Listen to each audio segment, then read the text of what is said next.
ভালোবাসা। হযরত আনাস রাদিয়াল্লাহু তাআলা আনহু বর্ণনা করেন যে রাসূলুল্লাহ সাল্লাল্লাহু আলাইহি ওয়াসাল্লাম ইরশাদ করিয়াছেন যে ঈমানের স্বাদ ওই ব্যক্তিগুলোই পাইবে, কোন ব্যক্তিরা যারা দুনিয়ার মধ্যে সব থাকি আল্লাহ এবং আল্লাহর রাসূলকে বেশি ভালোবাসে। ব্যবসা বাণিজ্য, কাজকর্ম, ছেলে মেয়ে, সন্তান সন্ততি, এই সব কিছুর ছায়া আল্লাহ এবং আল্লাহ রাসূলকে বেশি মহব্বত করে। ঈমানের স্বাদ সর্বপ্রথম এই শ্রেণীর মানুষই পাইবে। 2 নম্বর শ্রেণী হচ্ছে ওই মানুষগুলো যে মানুষগুলো আল্লাহর জন্য একজন মানুষ আর একজন মানুষকে ভালোবাসে।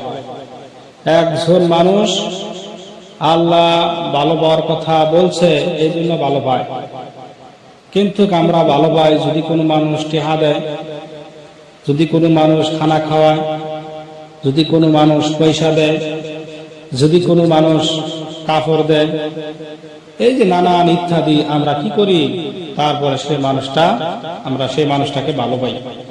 কিন্তু হাদিসের মধ্যে কইছে যে ওই মানুষগুলো আল্লাহ তাআলার জন্যই ভালোবাসে, সেই মানুষগুলো ঈমানের স্বাদ পাব। কোন মানুষগুলো? যে মানুষগুলো আল্লাহর ওয়াস্তে আল্লাহর জন্য একজন মানুষ আর একজন মানুষকে ভালোবাসে।